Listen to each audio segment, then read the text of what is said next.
सफलता पाने के लिए अपने दिमाग से काम करना पड़ता है और अपनी रणनीति को सबसे छुपाना पड़ता है, तभी हमारी वह रणनीति अवश्य ही सफल हो जाती है। मनुष्य शरीर ही ऐसा बना है कि वह जो सोच सकता है वह मेहनत करके हासिल भी कर सकता है। ऐसी कोई चीज नहीं जो एक मनुष्य अपने जीवन में अगर ठान ले तो हासिल नहीं कर सकता, बस इसकी खासियत समझने की देरी है। तो चलिए इसको कहानियों के माध्यम से समझे।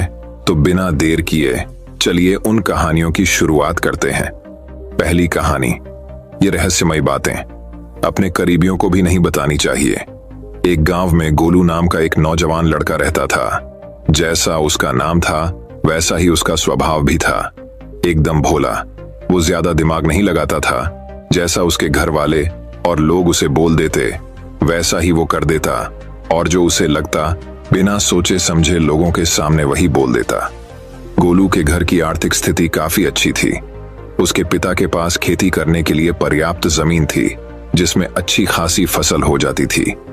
गोलू के माता पिता काफी दयालु स्वभाव के व्यक्ति थे, लेकिन लोग उनके इस दयालु स्वभाव का गलत फायदा उठाते थे। गांव के लोग अक्सर अपनी मजबूरी सुनाकर उनसे अनाज और पैसे उधार मांग लेते, लेकिन लौटाते समय देर करते और तरह तरह के बहाने बनाते। गोलू के माता पिता भी अपने शांत और दयालु स्वभाव की वजह से लोगों पर अपना उधार वापस लेने के लिए दबाव नहीं डालते थे। इस तरीके से दोस्तों, रिश्तेदारों और गांव वालों के बीच उनके बहुत से पैसे उधार के रूप में फंस चुके थे। इसके बावजूद अब भी अगर उनके पास कोई अपनी मजबूरी सुनाकर रोने लग जाता तो वो उसे भी धन या पैसे उधार देकर उसकी मदद कर देते। शायद अपने माता पिता की वजह से ही गोलू का स्वभाव भी इतना भोला था। इसी बीच गोलू के माता पिता बड़े धूमधाम से गोलू की शादी भी कर देते हैं, लेकिन गोलू की पत्नी स्वभाव से थोड़ी तेज और नाज नखरे वाली थी। इसीलिए वो अपनी मनमर्जी के खर्चे करती और अपनी बातों से घर वालों को दबा कर रखती। लेकिन गोलू अपनी पत्नी से बहुत प्रेम करता था। वो उसकी हर इच्छा पूरी करता और उसे अपनी सारी बातें साझा करता। इसी तरीके से कुछ साल बीत गए, लेकिन एक दिन अचानक गोलू के पिता की तबीयत खराब हो गई। उन्हें गांव के वैद्य के पास ले जाया गया, लेकिन गांव के वैद्य को उनकी बीमारी का पता नहीं चल पाया। तो फिर उन्हें नगर के बड़े बेटे के पास ले जाया गया, जहां जाकर उन्हें पता चला कि गोलू के पिता के शरीर में कर्क रोग की शुरुआत हो चुकी है। वैद्य ने गोलू की मां को बताया कि वैसे तो इस रोग का कोई इलाज नहीं है, लेकिन क्योंकि अभी रोग की शुरुआत ही है, इसीलिए अगर सही उपचार किया जाए तो संभावना है कि रोगी को बचाया जा सकता है। लेकिन इस उपचार में समय और धन दोनों की बड़ी मात्रा में जरूरत है। गोलू और गोलू के पिता को वैद्य के पास छोड़कर उसकी मां धन की व्यवस्था करने के लिए गांव वापस आ जाती है, और वह उन सभी लोगों के घर जाती है जिन्होंने पैसे उधार दे रखे थे। उनमें से कुछ लोग तो पैसा वापस कर देते हैं, लेकिन ज्यादातर लोग यहाँ वहां के बहाने बनाकर बात को टाल देते हैं। इसीलिए गोलू की मां गांव के सेठ से ब्याज में पैसे लेकर शहर वापस चली आती है और अपने पति का इलाज शुरू करवाती है। लेकिन इलाज बहुत ही महंगा था और लंबा चल रहा था। इसीलिए सरकार से और ज्यादा पैसे उधार लेने की बजाय गोलू और उसकी मां ने अपने कुछ खेत बेचने का निश्चय किया, और उन्होंने अपने कुछ खेत गांव के सेठ को बेच भी दिए। लेकिन इतना लंबा इलाज करवाने के बावजूद भी गोलू के पिता की तबीयत ठीक होने का नाम नहीं ले रही थी। उनके इलाज के खर्चों की वजह से लगातार गोलू की मां के गहने और उनके खेत बिकते चले गए। अब तो उनके पास नाम मात्र के ही खेत शेष रह गए थे। लेकिन दूसरी तरफ गोलू के पिता की तबीयत दिनों दिन और भी खराब होती जा रही थी। एक दिन जब गोलू बाजार से कुछ सामान लेकर के घर पहुंचा तो उसने देखा कि उसकी मां उसके पिता का सिर अपनी गोद में रखकर जोर जोर से रो रही है। गोलू के पिता इस दुनिया को छोड़कर जा चुके थे। उसके पिता की मौत के बाद उसकी मां भी बहुत उदास और दुखी रहने लगी थी। साथ ही उनके परिवार में गरीबी का पहाड़ टूट पड़ा था, क्योंकि जो थोड़े बहुत खेत बचे भी थे उन्हें गोलू सही तरीके से संभाल नहीं पा रहा था। अब तक घर और खेत की सारी जिम्मेदारी उसके पिता ही संभाला करते थे, इसीलिए किसी भी काम को ठीक से नहीं कर पा रहा था। गोलू की पत्नी, जिसे मन मर्जी खर्चा करने की आदत थी, अब उसके फिजूल खर्चे भी बंद हो चुके थे। इसीलिए अब वो अपनी सास और गोलू से कुछ नहीं कहती थी। घर में रोज छोटी छोटी बातों पर झगड़ा कर लेती, लेकिन गोलू और उसकी मां चुपचाप उसकी बातें सुन लेते। गोलू अपने साधारण स्वभाव की वजह से अपनी सारी कमजोरियों, पिछली गलतियों और सारी बेवकूफियों के बारे में अपनी पत्नी को बता देता। बाद में पत्नी उसकी इन्हीं बेवकूफियों के बारे में बोल बोल कर उसे ताने मारती और कई बार तो अपने मायके वालों के सामने उसे जलील भी करती। गोलू को लगता था कि अगर वो अपने दोस्तों और रिश्तेदारों से अपनी मजबूरी और दुख के बारे में बात करेगा तो लोगों से उसे सहानुभूति और मदद मिलेगी। लेकिन लोग उसकी मजबूरी सुनकर उसके सामने तो उसे विचारक कहते, लेकिन बाद में उसका मजाक उड़ाते कि कैसा बेवकूफ इंसान है, इसका बाप ही बेवकूफ था और यह भी बेवकूफ है, हम इसकी मदद कैसे कर दें, ये लल्लू इंसान हमारे पैसे वापस कैसे करेगा। इसी तरह से लोग उसकी पीठ पीछे उसके बारे में तरह तरह की बातें करते और उसका मजाक बनाते हैं। लोग गोलू और उसकी माँ के सामने अच्छी अच्छी सलाह तो देते, लेकिन कोई भी असलियत में उसकी मदद करने के लिए सामने नहीं आता था।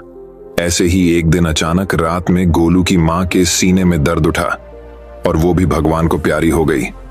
इस घटना के बाद से गोलू बहुत ही उदास और परेशान रहने लगा। काम तो वह पहले से ही ठीक से नहीं कर पाता था, लेकिन अपनी माँ के जाने के बाद अब वो घर में ही उदास और दुखी होकर बैठा रहता था। इस बात पर उसकी पत्नी उसे दिन भर ताने मारती और पड़ोसियों से उसकी बुराई करती। वह कहती जैसे इसके माँ बाप ने काम में डरपोक थे, वैसा ही ये भी है। जब गोलू को पड़ोसियों के मुंह से अपनी पत्नी के द्वारा की गई उसकी बुराई के बारे में पता चलता तो उसे बहुत गुस्सा आता और गुस्से में वे भी अपनी पत्नी की पड़ोसियों से बुराई कर देता। उनकी इस आदत की वजह से पड़ोसी अपने सामने गोलू और उसकी पत्नी का मजाक बनाते हैं और उन दोनों की एक दूसरे से चुगली भी करते, जिसकी वजह से गोलू और उसकी पत्नी के बीच झगड़े होने शुरू हो गए। एक दिन झगड़े के दौरान उसकी पत्नी घर छोड़कर अपने मायके चली गई और यह धमकी दे गई कि अब वे कभी वापस नहीं आएगी। पत्नी के जाने के बाद गोलू और भी अकेला पड़ गया और वो पूरे दिन दुखी होकर अपने भाग्य को कोसता रहता। कई बार तो उसे विचार आता कि अब आत्महत्या ही कर लेता हूं, लेकिन फिर वह कुछ सोचकर रुक जाता। कुछ समय पहले तक जो लोग गोलू को अपना दोस्त, रिश्तेदार और पड़ोसी बताकर मीठी मीठी बातें करते और उसके पिता से सहायता मांगते थे, आज वही लोग गोलू का मजाक उड़ाते और उसे पागल कहते। अंदर से दुखी और पूरी तरह से टूट चुका गोलू बस किसी तरह से अपना जीवन काट रहा था। लेकिन एक दिन गोलू के गांव में एक बहुत ही प्रसिद्ध महात्मा आते हैं। जब गोलू को उन महात्मा के बारे में पता चलता है तो वह सीधे उनके पास जाता है और उनके चरणों में गिरकर रोने लगता है। महात्मा गोलू को उठाते हैं और उससे उसके इस असीम दुख का कारण पूछते हैं। तो गोलू अपने परिवार की सारी कहानी महात्मा जी को कहाँ सुनाता है।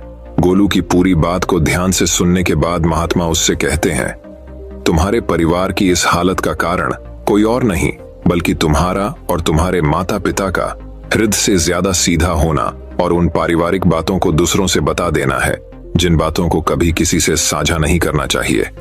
तुम्हारे सीधे स्वभाव का इलाज तो लोगों के द्वारा दिए गए धोखों, तानों और तुम्हारी इस हालत में कर ही दिया है।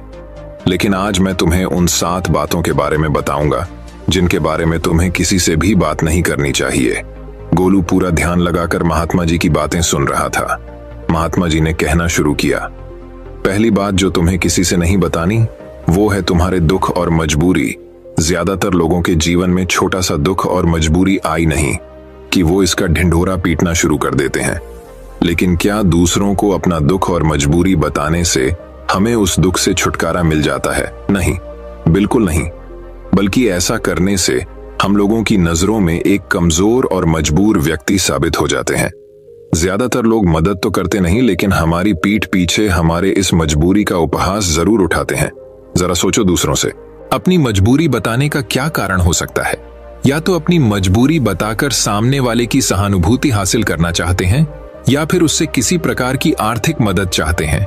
लेकिन अगर किसी ने तुम्हारी मदद कर भी दी तो फिर वो बदले में तुमसे इससे भी अच्छी मदद की उम्मीद रखेगा, और अगर तुम उसकी मदद नहीं कर पाए तो फिर वो मन ही मन तुम्हें अपना दुश्मन मानने लगेगा। और अगर गलती से भी तुमने अपनी मजबूरी अपने दुश्मन को बता दी तो वह तुम्हारी इस मजबूरी का गलत फायदा भी उठा सकता है, क्योंकि वह समझ जाएगा कि इस समय तुम कमजोर और मजबूर हो और तुमसे बदला लेने का यही सही समय है। इसीलिए अपने दुख और मजबूरी किसी के भी साथ साझा मत करो और लोगों के स्वभाव को पढ़ना सीखो, क्योंकि अगर तुमने लोगों के स्वभाव और नियत को गहराई से समझना सीख लिया तो तुम खुद को बहुत सी मुसीबतों से बचा सकते हो। वैसे दोस्तों, किसी भी इंसान की असल स्वभाव और उसकी नीयत के बारे में समझना काफी आसान हो जाता है। महात्मा ने कहा, दूसरी बात जो तुम्हें लोगों से साझा नहीं करनी वो है अपनी अतीत की गलतियां और भविष्य की योजनाएं। अतीत में जो भी गलतियां हमसे हो चुकी है, फिर चाहे वो हमारी बेवकूफी की वजह से हुई हो या फिर हमने जानबूझकर की हो, उन्हें किसी दूसरे व्यक्ति को नहीं बताना चाहिए, क्योंकि बताने से अतीत की गलतियां तो ठीक नहीं की जा सकती, लेकिन ऐसा करके हम लोगों की नजरों में उपहास का पात्र जरूर बन जाते हैं। हमारी अतीत की गलतियां पता चलने के बाद लोग हमें शक की नजर से देखना शुरू कर देते हैं और लोगों को हम पर भरोसा भी कम हो जाता है, और कई मौकों पर तो लोग हम पर भरोसा करना ही छोड़ देते हैं। भले ही अब हम वो इंसान ना रहे हो जो उस समय थे जब हमने वो गलती की थी, लेकिन लोग फिर भी हमें हमारी उस अतीत की गलती के साथ ही जोड़कर देखेंगे, और यह एक चीज समाज में हमारी छवि को खराब करती है और एक भरोसेमंद व्यक्ति का दर्जा हमसे छीन लेती है। दूसरी तरफ हमें अपने भविष्य की योजनाएं भी लोगों को नहीं बतानी चाहिए, क्योंकि ऐसा करने के दो बड़े नुकसान हैं। पहला, हर व्यक्ति के अंदर कहीं ना कहीं खुद को दूसरों से श्रेष्ठ साबित करनी और अपनी तारीफ सुनने की चाहत होती है, और ये चाहत उनके अंदर बैठने की वजह से होती है। तो लगभग हर व्यक्ति ही अपने अंदर के इस अहम की पूर्ति के लिए बड़े बड़े लक्ष्य बनाता है और फिर उन लक्ष्यों की पूर्ति के लिए योजनाएं। लेकिन जब वही व्यक्ति अपने लक्ष्य और योजनाएं लोगों को बताने लगता है, तो उसके बड़े बड़े लक्ष्य और योजनाओं के बारे में सुनकर लोग उसकी तारीफ करने लगते हैं, और अपनी इस झूठी तारीफ को सुनकर व्यक्ति के अहम को ठंडक मिलती है। वो हम जो उसे ऊर्जा दे रहा था अपने लक्ष्य की पूर्ति के लिए, वो अब ठंडा पड़ने लगता है, जिससे आप व्यक्ति के अंदर अपने लक्ष्य के प्रति वो जज्बा नहीं रह जाता जो काम की शुरुआत में था, और इस बात की संभावना कई गुना बढ़ जाती है कि व्यक्ति अपने उस काम को बीच में ही छोड़ दें और उसका वो लक्ष्य कभी पूरा ही ना हो। इसीलिए हमेशा काम पूरा होने के बाद ही लोगों को उसके बारे में बताना चाहिए, और वैसे भी उन लोगों को अपनी योजनाओं के बारे में बताने का कोई मतलब नहीं जो हमारी उस योजना का हिस्सा ही नहीं है। समय से पहले अपनी योजनाओं के बारे में बताने का दूसरा नुकसान यह भी है कि लोग हमारी उस योजना को पूरा ही नहीं होने देंगे, क्योंकि कोई भी नहीं चाहता कि दूसरा व्यक्ति उससे आगे निकल जाए। इसलिए जब लोगों को तुम्हारे लक्ष्य और योजनाओं के बारे में पता चलेगा, तो वो तुम्हें पीछे खींचने की कोशिश करेंगे। यहाँ तक कि वे लोग भी जो अब तक आपकी मदद कर रहे थे, आपके दोस्त और रिश्तेदार भी पीछे हट जाएंगे। और अगर तुम्हारा बुरा चाहने वाले लोगों को तुम्हारी योजनाओं के बारे में पता चल गया, तो वह निश्चित रूप से तुम्हारी योजना को असफल बनाने की पूरी कोशिश करेंगे। इसलिए अपनी अतीत की गलतियां हो और भविष्य की योजनाओं को हमेशा गुप्त रखना चाहिए। महात्मा ने कहा, तीसरी बात जो तुम्हें किसी से नहीं बतानी वो है अपने घर की बातें। हमारे घर में हमारे माता पिता, बच्चों, सास बहू या पति पत्नी के बीच क्या बातें हो रही हैं, वो हमें किसी से नहीं बतानी चाहिए, क्योंकि अक्सर घर में छोटी मोटी बहस, ये लड़ाई के बाद हम गुस्से में दूसरों से अपने परिवार की बुराई करना तो शुरू कर देते हैं, लेकिन उस समय यह भूल जाते हैं कि जो व्यक्ति हमारी बातें सुन रहा है वो भविष्य में हमारी इन्हीं बातों के लिए हमें नीचा दिखा सकता है या लोगों के सामने हमें अपमानित कर सकता है। और वैसे भी जब हम लोगों के सामने अपने घर की बातें बताना शुरू कर देते हैं, तो लोगों को हमारे घरेलू मामलों में घुसने का मौका मिल जाता है, और वो जरूरत पड़ने पर हमारे इस घरेलू मनमुटाव का फायदा भी उठा सकता है। इसके अलावा भी जब घर वालों को पता चलता है कि परिवार के किसी सदस्य ने उसकी बुराई की है, तो उसे बहुत बुरा लगता है, और इस बात को लेकर घर में और भी लड़ाई झगड़े शुरू हो जाते हैं। सास बहू और पति पत्नी के बीच अधिकतर झगड़े तो सिर्फ इसलिए होते हैं क्योंकि वो दोस्तों, रिश्तेदारों और पड़ोसियों से एक दूसरे की बुराई करते हैं। इसीलिए अगर हम अपने परिवार के सदस्यों की तारीफ नहीं कर सकते, तो किसी और से हमें उनकी बुराई भी नहीं करनी चाहिए। महात्मा ने आगे कहा, चौथी बात जो तुम्हें किसी से नहीं बतानी वो है अपनी कमजोरियां और अपनी ताकत। पहली बात तो ज्यादातर लोगों को अपनी कमजोरी और ताकत के बारे में पता ही नहीं होता, और अगर तुम्हें अपनी कमजोरी और ताकत के बारे में पता है तो तुम सच में एक बहुत ही बुद्धिमान व्यक्ति हो। लेकिन दूसरों के सामने अपनी कमजोरी और ताकत के बारे में ना बताने के दो बड़े कारण हैं। पहला कि अगर तुम्हारे दुश्मनों को तुम्हारी सबसे बड़ी ताकत के बारे में पता चल गया, तो अब वो तुम्हारी सबसे बड़ी ताकत नहीं रह जाएगी, क्योंकि तुम्हारे दुश्मन तुम्हारी उस ताकत का कोई ना कोई तोड़ निकाल ही लेंगे। और अगर तुम्हारी सबसे बड़ी कमजोरी भी लोगों के सामने उजागर हो गई, जो लोग अपनी बात मनवाने के लिए तुम्हारी उस कमजोरी पर ही प्रहार करेंगे और तुम्हें मजबूर होकर हमेशा ही दबना पड़ेगा, वो सामने वाले की बात माननी पड़ेगी। इसीलिए अपनी कमजोरी किसी को भी नहीं बतानी चाहिए, यहां तक कि पति को अपनी पत्नी से और पत्नी को अपने पति से भी नहीं, क्योंकि जरूरत पड़ने पर अपनी बात मनवाने के लिए यह एक दूसरे की कमजोरियों का फायदा भी उठा सकते हैं। और अगर पति की कमजोरी पत्नी को पता है तो पति को हमेशा ही दबकर रहना पड़ेगा, और इसका उल्टा भी उतना ही सही है। महात्मा ने आगे कहा, 5वीं बात जो तुम्हें दूसरों से नहीं बतानी वो है अपनी आमदनी और अपने धन के बारे में। अब किसी से अपनी आमदनी के बारे में ना बताने का क्या कारण हो सकता है? तो इसके 2 बड़े कारण हैं। पहला कि अगर हमारी आमदनी कम है और लोगों को इसके बारे में पता चल गया तो वो जरूरत पड़ने पर कभी भी हमारी आर्थिक मदद नहीं करेंगे और हमसे दूर भागेंगे, क्योंकि समाज में एक गरीब व्यक्ति की आर्थिक मदद करने से हर व्यक्ति डरता है। उन्हें इस बात का डर होता है कि इसकी आमदनी तो इतनी कम है, ये पैसे वापस कैसे करेगा, और साथ ही हमारी आमदनी के बारे में जानकर लोग हमारी हैसियत का अनुमान भी लगा लेते हैं और फिर हमें उसी के अनुसार इज्जत भी देते हैं। और अगर आमदनी बहुत कम है तो हमारा उपहास भी उड़ाते हैं। लेकिन दूसरी तरफ अगर आपकी आमदनी ज्यादा है और लोगों को इसके बारे में पता है तो वह छोटी सी भी जरूरत पड़ने पर आपके पास ही आर्थिक मदद मांगने आएंगे। और अगर किसी कारण बस आपने उनकी मदद नहीं की तो वो सोचेंगे कि ये व्यक्ति हमारी मदद कर सकता था, लेकिन उसने जानबूझकर मदद नहीं की।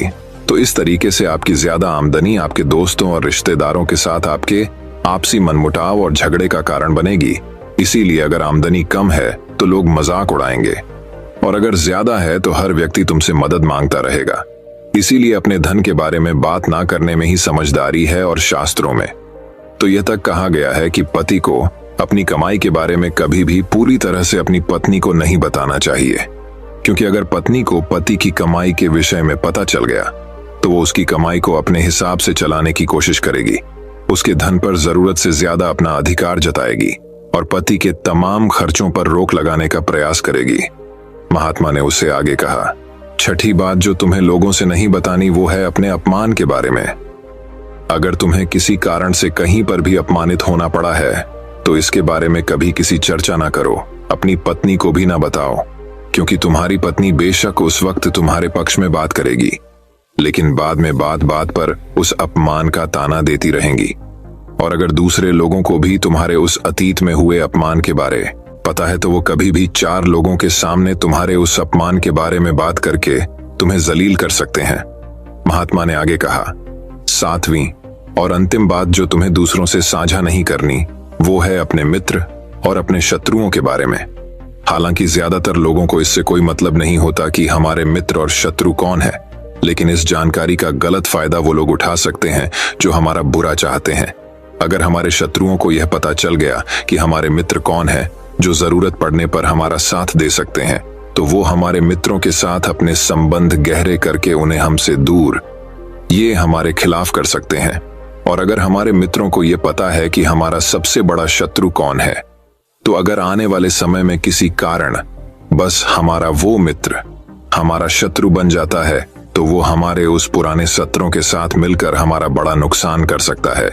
इसलिए अपने मित्र और शत्रु के बारे में हर जगह सबके सामने बखान नहीं करना चाहिए।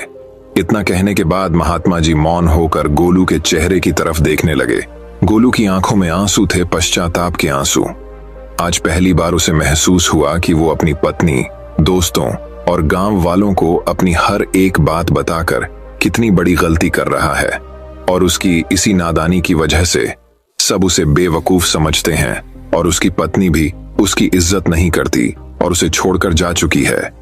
लेकिन उस दिन महात्मा जी के सामने ही गोलू ने मन ही मन में यह निश्चय किया कि आज के बाद वो अपने राज किसी को नहीं बताएगा, अपना शोषण नहीं होने देगा और एक जिम्मेदार वो गंभीर व्यक्ति बनने का पूरा प्रयास करेगा। दोस्तों, उम्मीद करता हूं आपको इस कहानी से एक अच्छी सीख मिली होगी। तो दोस्तों, अब चलिए हमारे दूसरे कहानी की शुरुआत करते हैं। दूसरी कहानी, लोग तो हमेशा फायदा उठाएंगे। एक समय की बात है, एक राजा था जिसने अपने जीवन काल में कई लड़ाइयां जीती और काफी हद तक अपने साम्राज्य का विस्तार किया, क्योंकि समय के साथ राजा की सूझबूझ और साहस के कारण साम्राज्य बढ़ता गया। राजा या तो अपने शत्रुओं को परास्त करके वहां अपने साम्राज्य का झंडा गाड़ देता था, या फिर शत्रु स्वयं उसके सामने आत्मसमर्पण कर देता था। साम्राज्य के अंदर भी सुख और शांति का माहौल था। लोग बिना किसी डर के खुशी से रहते थे। इसी तरह उनका जीवन 55 वर्ष का रहा। राजा बहुत खुशी और धूप के साथ रहता था, लेकिन अब वह बूढ़ा हो चुका था। उसका एक ही बेटा था जिसकी उम्र सिर्फ 15 साल थी। राजा जानते थे कि इतने बड़े साम्राज्य पर शासन करने के लिए उम्र से ज्यादा समझदारी और कुछ महत्वपूर्ण बातें मायने रखती हैं। जो इन बातों को अपना लेता है वह इतने बड़े साम्राज्य पर आसानी से शासन कर सकता है। तभी एक दिन राजा ने बेटे को अपने कक्ष में बुलाया और कहा कि सुनो बेटा, ऐसा नहीं होता। इससे कोई फर्क नहीं पड़ता कि आप 15 साल के हैं या 55 साल के। दुनिया आपकी हैसियत के मुताबिक आपकी इज्जत करेगी। हर कोई चाहता है कि लोग उसकी इज्जत करें, उसे मजबूत समझें, लेकिन यह इतना आसान नहीं है।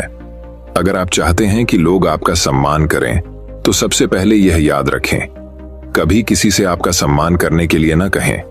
किसी से सम्मान की भीख न मांगे। यह कमजोरी की निशानी है, क्योंकि सम्मान लोगों के लिए एक शक्ति है, इतना अनमोल और शक्तिशाली ताकि उन्हें आपका सम्मान करना पड़े। क्या आप जानते हैं लोग समुद्र का सम्मान क्यों करते हैं? क्योंकि वह किसी को भी उसका सम्मान करने के लिए नहीं कहता है। समुद्र की शक्ति से प्रभावित लोग उसका सम्मान करते हैं क्योंकि वह शक्तिशाली है। लोगों के मन में समुद्र के प्रति सम्मान के अलावा आपके पास उस तरह की ताकत बनने का कोई और तरीका नहीं है ताकि लोगों को किसी भी स्थिति में आपका सम्मान करना पड़े। इसके लिए आप स्वयं को जीवन के हर पहलू में मजबूत और शक्तिशाली बनाएं। अपना वादा हमेशा पूरा करें, इससे आपको स्वचालित रूप से सम्मान मिलेगा। साथ ही दयालु बने और दूसरों का भी सम्मान करें। यह याद रखें कि हमेशा दूसरों से सीखते रहें। कुछ न कुछ घटित होता रहता है। आप कभी भी सब कुछ नहीं जान सकते। जीवन की वास्तविक शिक्षा भी वास्तविक जीवन से ही मिलती है। युवावस्था में आप जितनी अधिक चुनौतियों का सामना करेंगे, आप उतने ही अधिक मजबूत बनेंगे। आने वाले समय में आप और अधिक प्रगति करेंगे। यह जीवन का वह समय है जहां आपको लड़कियों के प्यार में नहीं पड़ना है, बल्कि खुद को मजबूत बनाने पर ध्यान केंद्रित करना है। जब आप एक अनमोल और शक्तिशाली व्यक्ति बन जाएंगे, ताकि जब आप बनना चाहें तो यह अपने आप आ जाए। अपने जीवन में बेहतरी लाएं और आगे बढ़ना शुरू करें। तो कुछ लोग आपको पीछे खींचने की कोशिश करेंगे। ये लोग आपके मित्र या परिवार में से कोई भी हो सकते हैं, या आपके सपनों का मजाक उड़ाएंगे, या आपको ऐसी आदतें अपनाने के लिए कहेंगे जिससे आपका समय और ऊर्जा बर्बाद होती है। क्योंकि आपको आगे बढ़ते नहीं देखना चाहते हैं, वे आपकी प्रगति से ईर्ष्या करेंगे, क्योंकि उनकी कमजोरी और आलस्य के कारण वे काम करने में असमर्थ हैं। नहीं चाहते कि आप ऐसा कर सकें। साथ ही लोग आपको पीछे खींच लेंगे, क्योंकि कुछ दोस्ती सिर्फ थोड़े समय के मनोरंजन के लिए बनाई जाती है। इसलिए जब आप उन चीजों को करना बंद कर देंगे तो उनका मजा कुछ समय के लिए कम हो सकता है जो वह आपके साथ बिताते थे। इसीलिए वे आपको पीछे खींचने की कोशिश करेंगे और आपको अपने जैसा बना देंगे। यदि आप सोच रहे हैं कि मुझे इतना त्याग क्यों करना चाहिए, जीवन आराम से जीना चाहिए, इसलिए यह याद रखें कि यदि अपने लक्ष्य के लिए अपनी इच्छा नहीं छोड़ेंगे तो आपको अपने लक्ष्य का बलिदान देना होगा। यदि आप लक्ष्य के लिए हार मानेंगे और कुछ समय के लिए मौज मस्ती में फंस जाएंगे तो जीवन के अंतिम चरण में आपको पछताना पड़ेगा। राजा ने आगे कहा, जब आप लक्ष्य के लिए काम करना शुरू करेंगे तो आपको ऐसे नए लोग मिलेंगे जो आपको समझेंगे और आपको आगे बढ़ने में मदद करने के लिए तैयार होंगे। इसलिए उन लोगों को प्राथमिकता देना शुरू करें जो आपके मूल्यों और लक्ष्यों के साथ जुड़े हों। बस उन लोगों से दूर हो जाएं जो आपको रोक रहे हैं और उनके साथ रहकर आपका भविष्य बुरा हो। बुरे लोग आपके परिवार के सदस्य और दोस्त भी हो सकते हैं, इसलिए उनसे दूर से ही प्यार करें और अपना ध्यान रखें। लक्ष्य पहले, इसके लिए आपको सफल आदतें अपनानी होंगी। कई बार आपको दूसरी जगह जाकर रहना पड़ता है। आपको भी अकेलापन महसूस हो सकता है, लेकिन यह बुरा नहीं है। कुछ समय अकेले रहना अच्छा है, क्योंकि इससे यह समझने में मदद मिलती है कि आप वास्तव में कौन हैं और आप जीवन में क्या हासिल करना चाहते हैं। एकांत में आप तब भी अपना काम पूरे ध्यान से कर सकते हैं जब कोई नहीं देख रहा हो। लोगों को सब कुछ दिखाने की जरूरत नहीं है कि आपको क्या मिला और आप आगे क्या करने वाले हैं। बस अपना काम करो, चाहे लोग आपको नोटिस करें या नहीं। और साथ ही मनी मैनेजमेंट के बारे में भी जानें। खुद को शारीरिक और मानसिक रूप से मजबूत रखें। इसके बावजूद आपको जीवन में कई चुनौतियों का सामना करना पड़ेगा और हो सकता है कि कभी कभी आप गिर भी जाएं, लेकिन उसी स्थिति में अपनी हार को खुले दिल से स्वीकार करें। हार सफल व्यक्ति अपनी हार और गलती स्वीकार करता है, उससे सीखता है और उसे बेहतर बनाने के लिए लगातार काम करता है। उन चीजों के बारे में कभी शिकायत न करें जो घटित हो चुकी हैं और जिन्हें आप नियंत्रित नहीं कर सकते। आपको बस उन चीजों पर ध्यान देना है जिन्हें आप नियंत्रित कर सकते हैं। किसी भी चीज को अपनी मानसिक शांति भंग करने की अनुमति न दें। इसके लिए नियमित रूप से ध्यान और प्रार्थना करें। याद रखें कि एक व्यक्ति केवल उतना ही महान हो सकता है जितना वह कल्पना कर सकता है। इसलिए एक बड़ा लक्ष्य बनाएं। जो कुछ भी आपको मिला है उसके लिए भगवान का शुक्रिया अदा करें। उनसे साहसी बनने और जीवन के हर पहलू में जीत हासिल करने की प्रार्थना करें। लोगों को यह समझने के लिए यह याद रखें कि जीवन पूरी तरह से परीक्षा पर निर्भर करता है। एक ही स्थिति में एक व्यक्ति का अपने प्रति दृष्टिकोण दूसरे से बिल्कुल भिन्न हो सकता है। यह प्रत्येक व्यक्ति के विचारों, भावनाओं और व्यवहार पर निर्भर करता है। वह उस चीज को कैसे देखता है। कभी निराश मत होना, अच्छी चीजों पर ध्यान दें। नकारात्मक रवैया आपके जीवन को निराशाजनक बना देगा, भले ही आपके पास बहुत सारा धन और शक्ति हो। जैसे जैसे आप अपने जीवन में आगे बढ़ेंगे तो आप देखेंगे कि आपके दोस्तों का समूह छोटा होता जा रहा है, लेकिन अगर आप बारीकी से देखेंगे तो आपको यह देखकर खुशी होगी कि उनमें से प्रत्येक में कुछ विशेष विशेषताएं होंगी जिनसे आप सीखेंगे और आपको आगे बढ़ने की प्रेरणा मिलेगी। अपने जीवन में जिम्मेदार बने। किसी ऐसे व्यक्ति को अपने साथ ले जाएं जिसे आप अपनी संपत्ति और शक्ति के बारे में सच बता सकें और वह भी बिना डरे आपकी गलतियों और कमजोरियों के बारे में आपको सच बता सके, क्योंकि एक कड़वा सच हजारों मीठे झूठों से अधिक शक्तिशाली होता है। आपको यह पता चल जाएगा कि वास्तव में आप अपनी शक्ति और संपत्ति में कहां हैं, आपको और कितनी प्रगति करने की आवश्यकता है। मेरे बेटे, इन बातों को अपने जीवन में अपनाकर तुम समय के साथ एक बेहतर इंसान बन जाओगे। जीवन में एक ऐसे मुकाम पर पहुंचोगे जहां लोग आपको बहुत मूल्यवान समझेंगे। लड़कियां आपके साथ रहना चाहती हैं, शक्तिशाली लोग आपसे दोस्ती करना चाहते हैं। इस स्तर पर जीवन आपके लिए एक खेल बन जाएगा। आप जो चाहें चुन सकते हैं और पसंद का काम करने के लिए विकल्प होंगे। जिस लड़की से आप प्यार करते हैं उससे शादी करें। आपके लिए यह आसान होगा। इस मंजिल पर मौज मस्ती करें और जीवन का आनंद लेना। ठीक है, लेकिन आप जो भी करें अपने मूल्यों और सिद्धांतों को कभी न भूलें जो आपको यहां तक लाए हैं। कई सफल होने के बाद फिर से उसी पुरानी स्थिति में पहुंच जाते हैं क्योंकि वह सफलता की चकाचौंध में खो जाते हैं। अपने मूल्यों और सिद्धांतों को भूल जाओ। जो मिला उन्हें यहां, और यही एक चीज उन्हें सफलता के शिखर से नीचे गिरा देती है। और जैसा कि मैंने आपको शुरुआत में कहा था कि दयालु बने और कभी भी सीखना बंद न करें, क्योंकि आप एक बार जीत गए हैं तो इसका मतलब ये नहीं है कि आप हमेशा जीतेंगे। यह हमेशा जरूरी है जीतने की ताकत। इसलिए कभी भी अपने आप को निराश न करें। जीवन के हर पहलू में हमेशा अपनी ताकत बढ़ाते रहें। तो दोस्तों, अब चलिए हमारे तीसरी कहानी की शुरुआत करते हैं। तीसरी कहानी, एक बार एक आदमी था जो सफलता का रहस्य जानना चाहता था। उसे जो भी पुस्तकालय मिला उसने उसे छान मारा। उन्होंने अनगिनत करोड़पतियों से बात की जो उन्हें अपना समय देते थे। यहाँ तक कि उन्होंने कई साल स्कूल में बिताए और पीएचडी की उपाधि हासिल की। उन्होंने इस महान रहस्य की खोज के लिए प्रत्येक जागते घंटे को समर्पित कर दिया। लेकिन जितना अधिक उसने देखा उतना ही अधिक निराश हो गया। उन्होंने निर्णय लिया कि अब कुछ नया आजमाने का समय आ गया है। मैं एक भिक्षु से बात करने जा रहा हूं, उन्होंने घोषणा की। एक व्यक्ति जो अपने आप में पूरी तरह से शांत है, उसे उत्तर अवश्य पता होना चाहिए। अब किंवदंती यह है कि एक भिक्षु था जो निर्वाण प्राप्त कर चुका था और एक विदेशी भूमि के ऊंचे पहाड़ों में रहता था। वह दुनिया और उसमें व्याप्त परेशानियों से छिपाकर अपने तक ही सीमित रहा।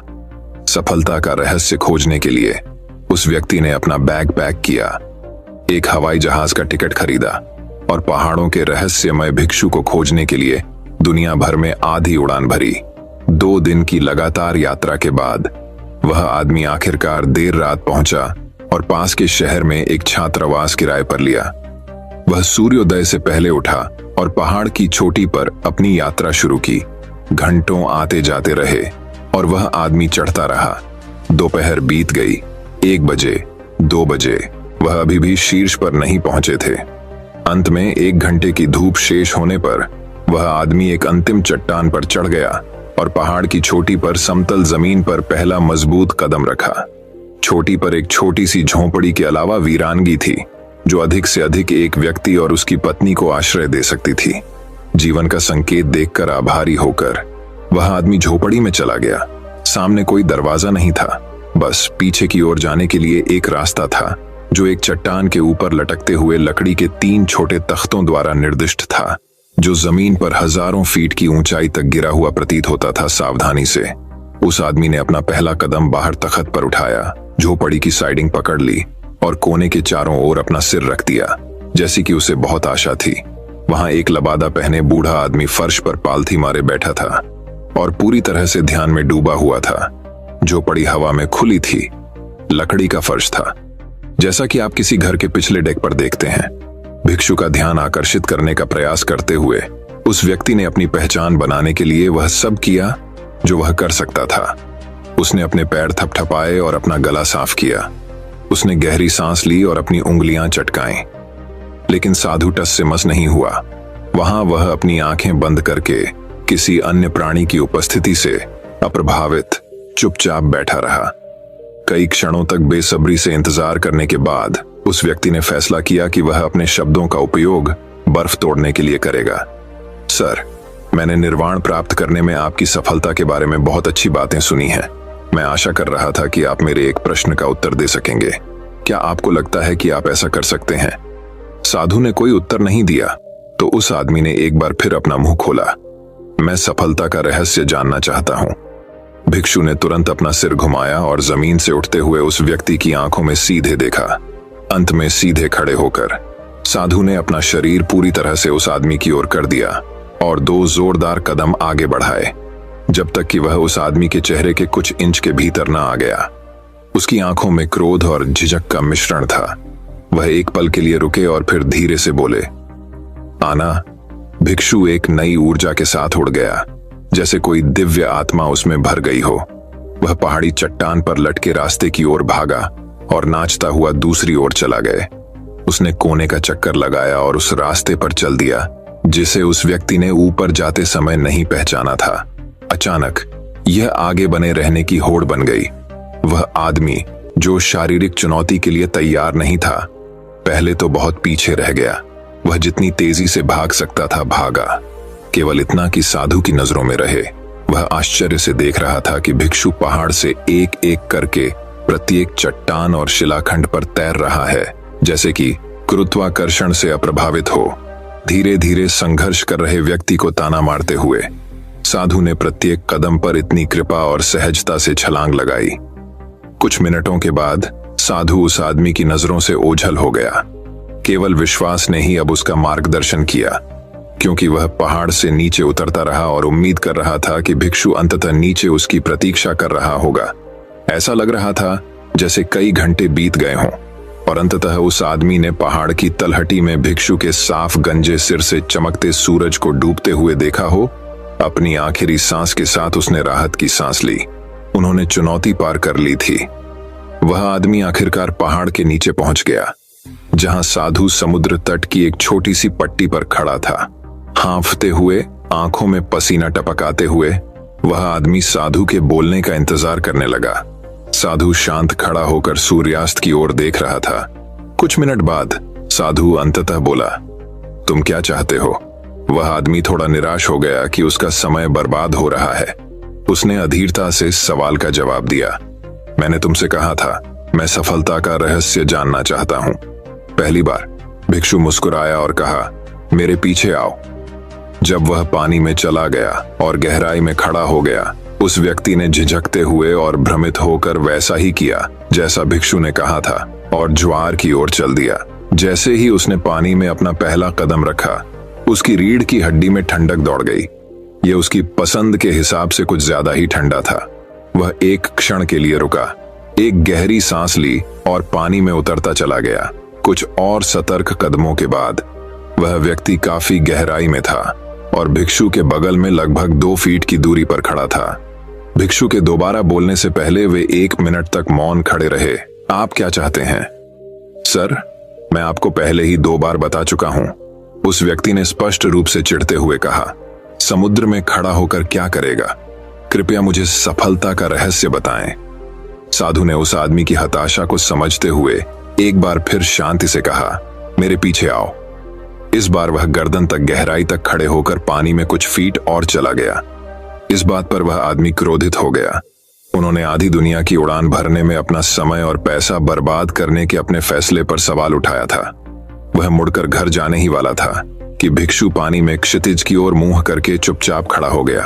अपनी इच्छा के विरुद्ध उसने कुछ और कदम उठाए और समुद्र तल पर अपने पंजों के बल चलते हुए और अपनी डांडी को ऊपर उठाकर भिक्षु के पास पहुंचा, ताकि उसका मुंह पानी के ऊपर रहे। कहीं से भी उस आदमी को महसूस हुआ कि दोनों कंधों पर एक मजबूत पकड़ उसे नीचे खींच रही है। इससे पहले कि वह प्रतिक्रिया कर पाता, वह पानी के अंदर था।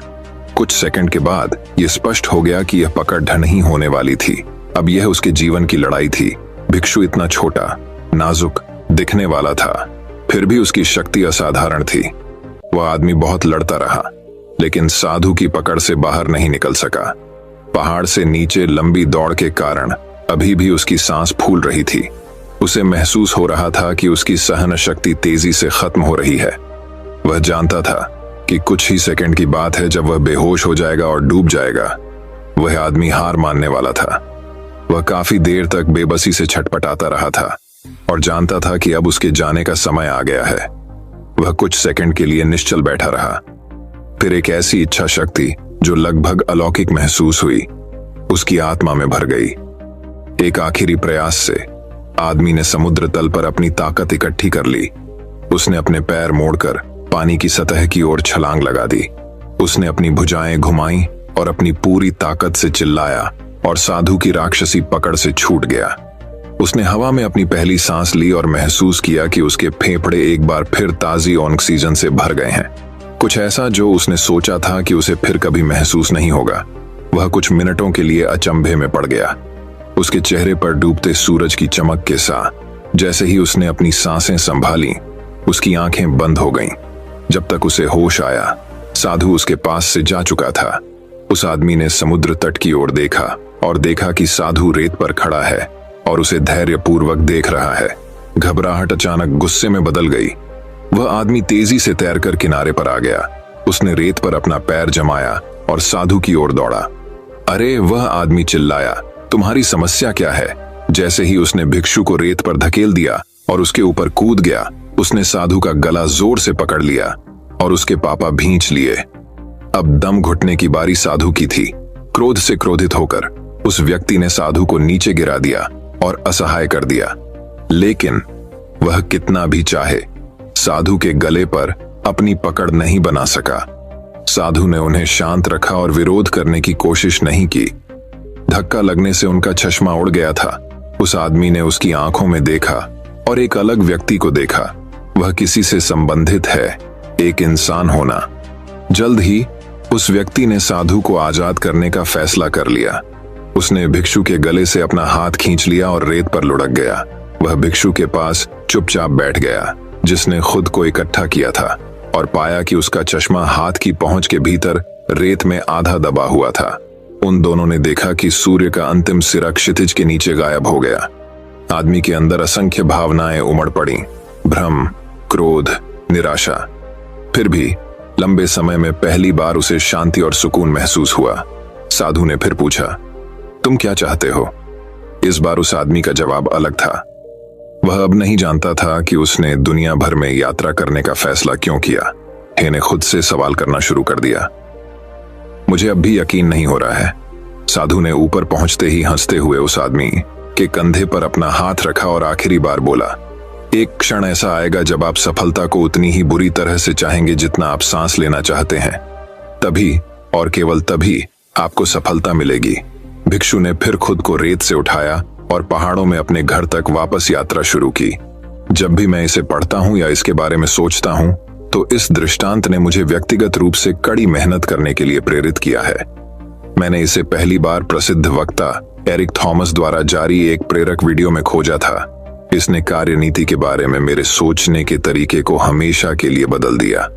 मैं लगातार अपने आप से पूछता हूं, आप इसे कितना बुरा चाहते हैं? मैं आपको चुनौती देता हूं कि अभी रुकें और जब तक हो सके अपनी सांस रोक कर रखें। अपने आप को उस सीमा तक धकेलें, उस बिंदु तक जहां आपको लगे कि आप बेहोश हो जाएंगे। आप देखेंगे कि आपकी इच्छा शक्ति गायब हो गई है और ताजी हवा की भारी इच्छा हावी हो गई है। हवा की चाहत के कारण हर शुक्रवार को बाहर जाने का मन करता है। हर बार जब आप एक ब्रेक लेना चाहते हैं और नेटफ्लिक्स देखना चाहते हैं, हर रात आप अपने आप से कहते हैं कि आपको सब कुछ छोड़ देना चाहिए और सो जाना चाहिए। आप जल्द ही पहचान जाएंगे कि सफलता चाहने का वास्तव में क्या मतलब है। जब आप सुरक्षित रूप से कह सकते हैं कि आप उतनी बुरी सफलता चाहते हैं जितनी आप सांस लेना चाहते हैं, तो मैं गारंटी देता हूं कि सफलता मिलेगी। कुछ ही समय की बात है। शांत रहें और आगे बढ़ते रहें। दोस्तों, मैं उम्मीद करता हूं कि यह कहानी सुनने से आपके जीवन में अच्छे बदलाव आए होंगे। आपको इस वीडियो से क्या सीखने मिला, ये कमेंट करके जरूर बताएं और अपने परिवार, दोस्तों या आपके करीबी इंसान के साथ ये कहानी शेयर करके उन्हें भी इस ज्ञान से परिचित करवाएं। बाकी अगर आपको ये वीडियो दिल से अच्छी लगी हो तभी इस वीडियो को लाइक कर देना, और आपने अब तक इस चैनल को सब्सक्राइब न किया हो तो चैनल को सब्सक्राइब भी जरूर कर देना।